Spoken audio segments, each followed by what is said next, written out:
It's as simple as a land swap that will save a church preschool and a public bike path, but the city won't budge. Good evening, I'm Karen Rostada, sitting in for Gloria Pinner. We know about the city's financial crisis and ethics troubles. Now add a land dispute with the La Jolla Church to the problems the city can't seem to solve. We'll explore that tonight, and we'll introduce you to the dynamic woman behind the Golden Door Spa. Then, Tijuana is embracing the opera. We'll talk with the artistic director about how this high art is flourishing across the border. We begin with a land dispute that's symptomatic of the bigger problems involving city land. The longtime director of San Diego's Real Estate Assets Department recently resigned, following criticism about how the agency handles city property. An investigation by the Union Tribune revealed that the city doesn't have an accurate inventory of city land or know how it's being used.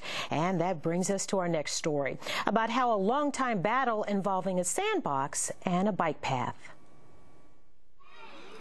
Whether it's operating heavy equipment in silky princess attire or splashing in a vat of shaving cream, it's all part of a day's play for tireless tots attending the nursery school at La Jolla Methodist Church. This is the most welcoming preschool I'd ever seen, so I felt really fortunate to have my boys here.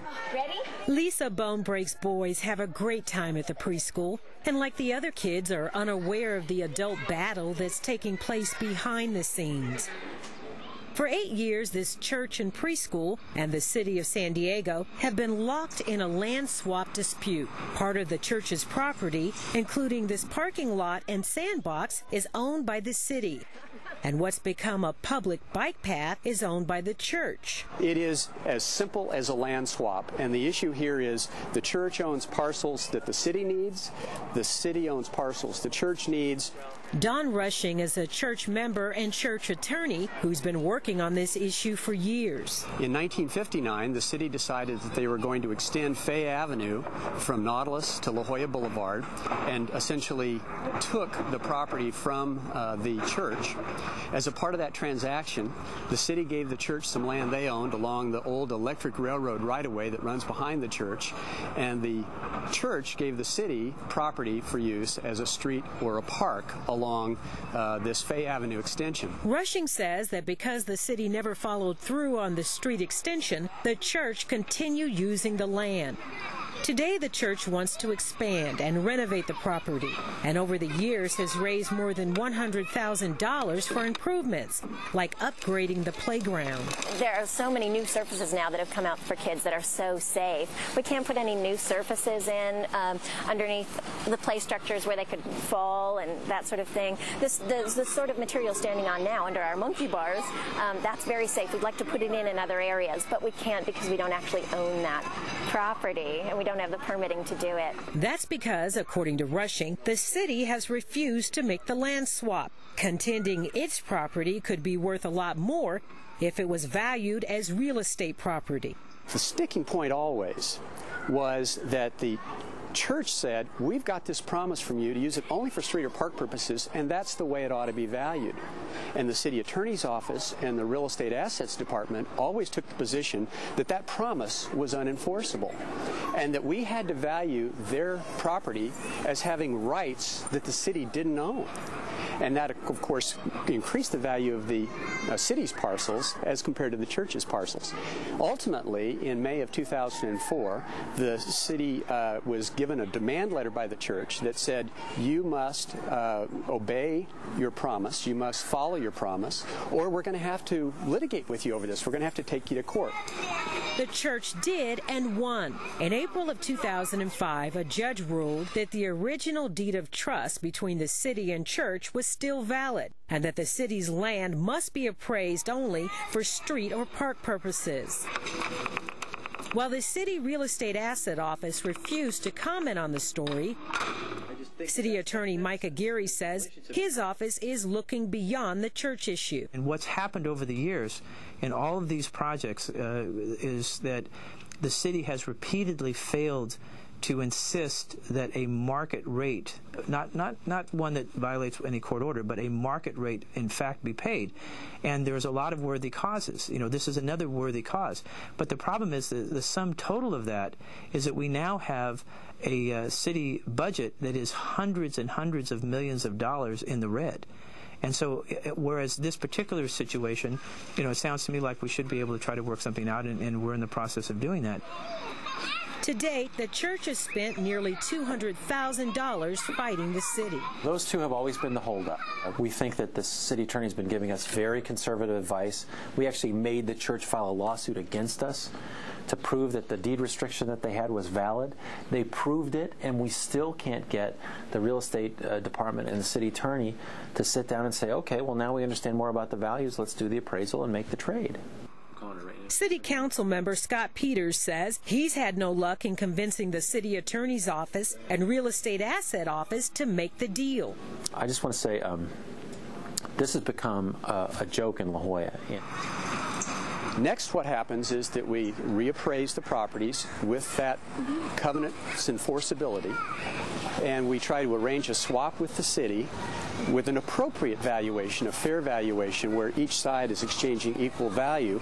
If the city refuses to make the land swap, Rushing says the church has no choice but to move the playground up here onto the bike path. And he says that means putting a fence around it and closing it off to the public. And he says that seems like a lose-lose situation for everyone. Parents like Rena Nordholm say the bike path is an important community asset. It's very important. We use it on a weekly basis. I have two kids that use the Colgan pool just up the way, so we quite often use this as a means to get to and from the pool. What's frustrating is that I don't understand as a member of my community why the city wouldn't just help us move forward when it's such a sensible land deal. The mayor and the city council will ultimately decide if and when the land swap takes place.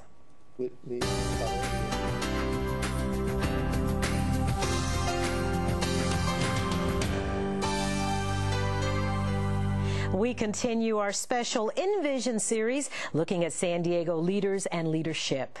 Tonight we focus on 83-year-old Deborah Szekely. She is the woman best known as the founder of the internationally recognized spas Rancho La Puerta and the Golden Door. We'll find out what moments have helped shape and change her life and what motivates her to improve her community.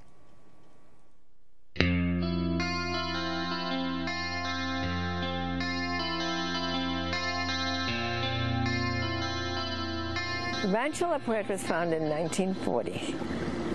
Real shoestring. We had no money. We were undocumented aliens. Whatever you want to call us, we were living illegally in Mexico and working, and nobody cared, and we were welcomed. But we started as a health camp, $17.50 a week. Bring your own tent.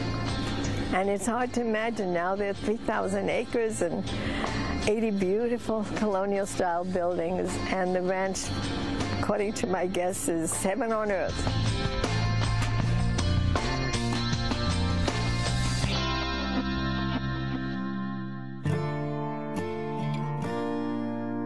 The Golden Door is a jewel. I started that in '58. I had been already 18 years knowing. And it was really made originally for a group of movie stars who used to come to the ranch and say, I'd like to be able to exercise and do all these things without people sort of staring at me. So we started in a motel outside of Escondido, 5 miles away, with 12 guests. And we now take 40 in a beautiful Japanese inn. And both of them are very satisfying. And Mondays I'm at the ranch, and Tuesdays I'm at the Golden Door.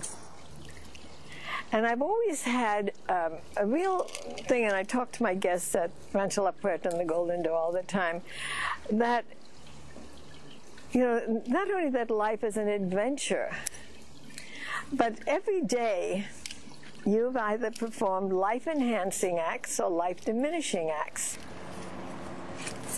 Well, I decided a long time ago there's a lot of things I want to do, and I'd like to live a long life. And so this life enhancing, well, I'm a vegetarian.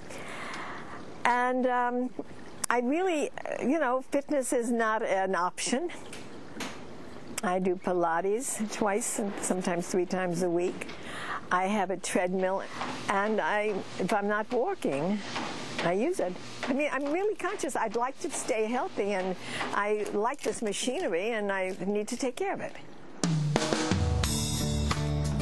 I think now, because I'm 83, I have the opportunity of talking with a greater experience and knowing how important that was in my own life. Is the feeling, what did I do today that made me feel good? That I know I helped somebody, that I made a difference. Even though we had no money way back in the early 40s, I started the first deaf and dumb school in Baja California because I saw a need. So, you see a need and you start a little thing and it becomes this huge thing. And it's being persistent, perseverant. You get an idea, you don't just drop it and go to another idea. I think that my stubbornness helps. I'm not going to see my time wasted, so I get involved in something, I just stay with it. Now I'm very much concerned with immigrants. I think it's unimportant whether legal or illegal. We're just doing an abysmal task. Nothing is done to welcome, to educate, to help the immigrants. And we've started a new immigration museum and learning center. And we use the term museum because it seemed to be a respected term, but it's museum and learning center. And it's our learning as well as their learning. They to retain their culture, which is beautiful and all based on the same living truths. And us to learn from them, to preserve their culture, and for them to understand how it works. Everyone is an immigrant to San Diego. There are very few San Diegans born in San Diego parents. And people need to take ownership of San Diego. People need to say, this is my home. And if you spoil your home, animals know better. Puppies do not do their business in their kennel. And we're spoiling our kennels. We're not looking ahead. And people need to enjoy the responsibility, and then they can enjoy the achievement. They can enjoy their success.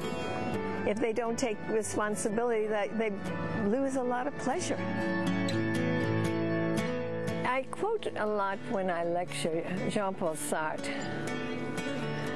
who said, to choose is a choice and not to choose is a choice. I hope people who listen to me will keep that in mind, that they weigh equally. We are a totality of everything we choose and everything we do not choose. And that awareness that we have these options, opportunities. And we in the United States have more opportunities still today and more options than most people. We're very lucky, and we should be grateful. Do you know someone who should be profiled as a leader on Full Focus? Email us at envisionsd@kpbs.org with your recommendations. Coming up next, the rise of border opera. Music is an international language. French, Spanish, English, language is no barrier. Now opera is flourishing in Tijuana, where young talent is embracing the music, and the city is responding. Here's a glimpse. Tijuana is full of talent, of young people who have great potential. But Gonzalez says that potential must be nurtured with discipline and support. They have yet to change the opera world, but they are having an effect on Tijuana. The city now has a cafe devoted to opera, which last year hosted its first street opera festival, drawing thousands of people to Colonia Libertad. And the Tijuana Opera celebrated its 5th season in 2004 with a production of Don Pasquale, as well as an adaptation of Rossini's Barber of Seville, where Javier drew laughs as Don Bartolo.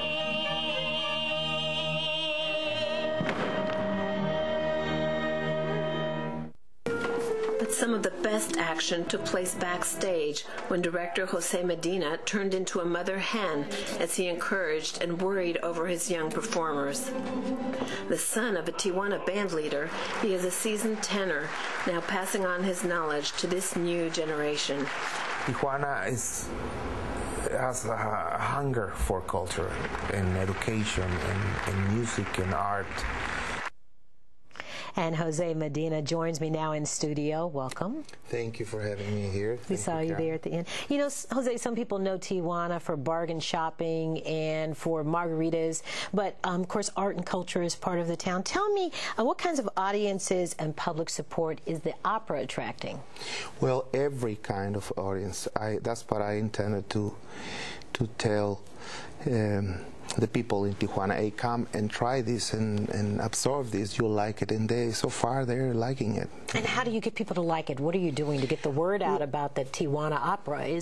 We started, 5-6 years ago, doing a workshop with people who already had studies in music. You know, we did some school programs and things, and it grew up until we did a real workshop with people who had real talents. I was just telling you that they're in Europe, some of them now, and they grew up like a snowball, you know. And audiences too, they come and they come back and they keep coming back. Are people surprised to hear there's opera in Tijuana? You said Placido Domingo said what to you recently? Yeah, he said, "Are you doing opera in Tijuana?" And I say, "Yes." Well, it is surprising, you know. Unfortunately, we have this in Tijuana. We have this reputation of the city of too festive not to call it other names. And our big, heavy problems of illegal people coming over the border and all other problems. But you're changing that with yeah, I think that's what we need, and we're doing it with young people, you know. And now it's not strange for them to come and see theater. And now we have a wonderful cultural center and an opera company and a theater company, and it is growing up a lot, and they seem to like it a lot, you know. Now I understand that there's a weekly opera radio program and an opera course. Is Tijuana becoming a place for young singers to actually come to and study opera? Actually, we get a lot of people from Ensenada, from Mexicali, that come here to the conservatory or participate in our workshops at the Opera de Tijuana, you know.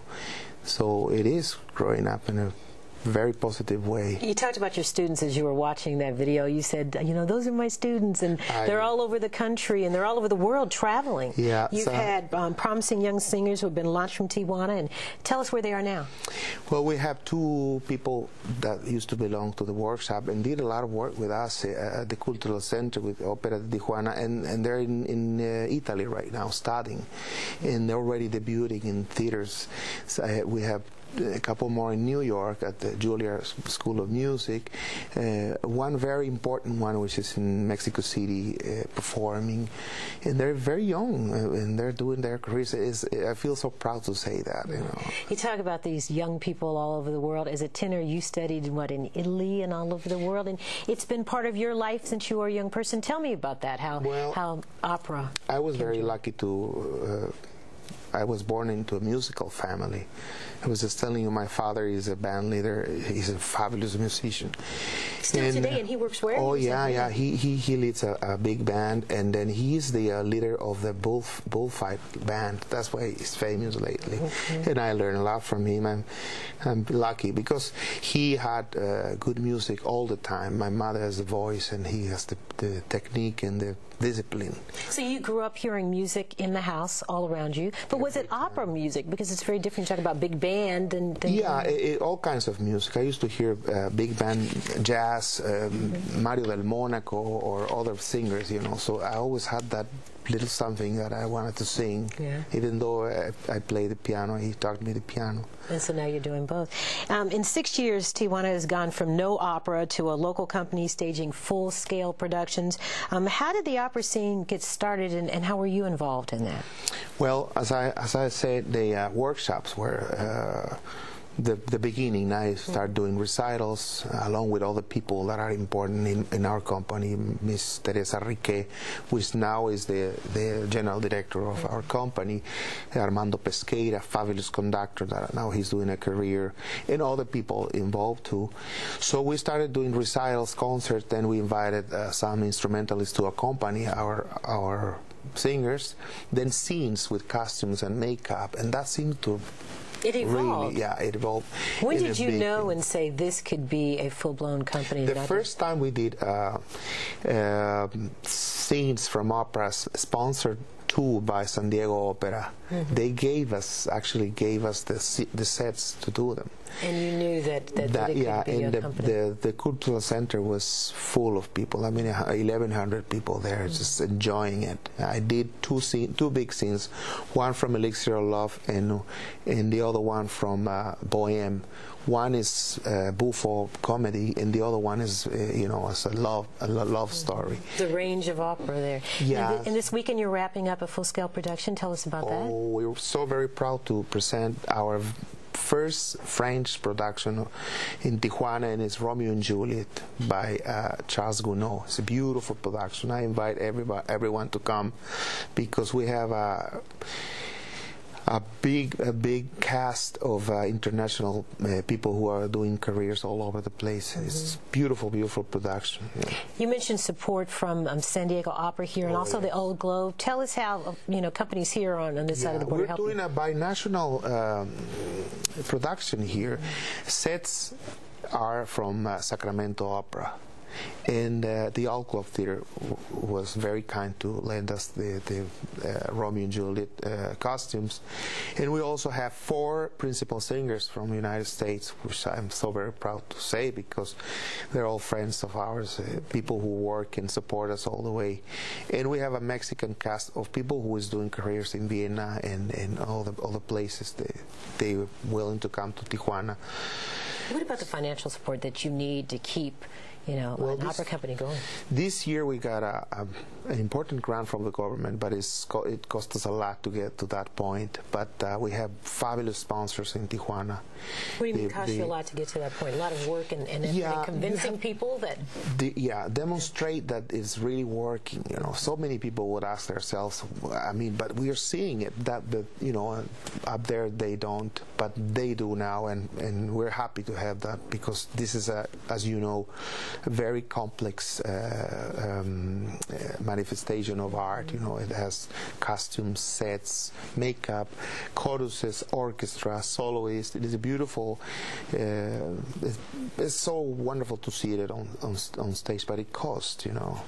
So it's not only changing the perceptions of the audience and of Tijuana in general, but changing the perceptions we talked about of young people, telling them that opera is an opportunity for you and a choice. How do you do that? How do you convince them? Well, first we used to go to schools or talk with the young people, or people. I did once a big workshop, let's call it like that, with only children, 12 and down.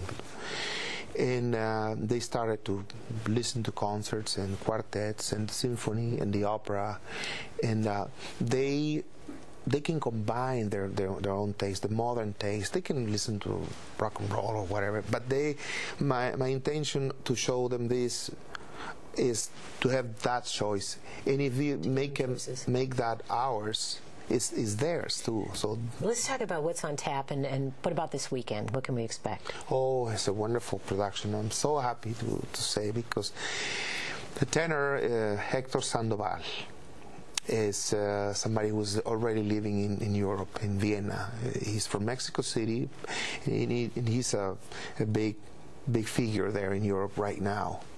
And Juliet is somebody is one of the biggest promises in soprano range of Mexico, and wonderful voice. And the rest of the cast is just, fabulous.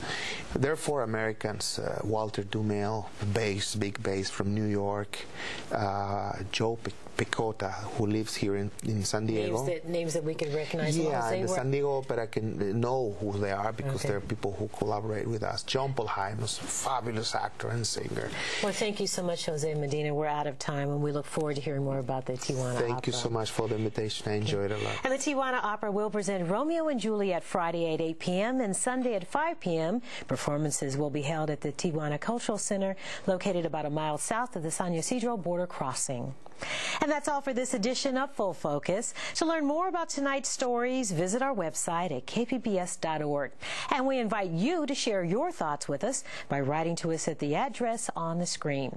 Tomorrow, as you're savoring your Thanksgiving meal, tune in to Full Focus for an encore presentation of our interview with Ruth Reichel, editor of Gourmet Magazine, as she talks about her experiences as an undercover food critic for the New York Times. That's tomorrow on Full Focus. For KPBS, I'm Karen Rostada. Have a very happy holiday. Good night.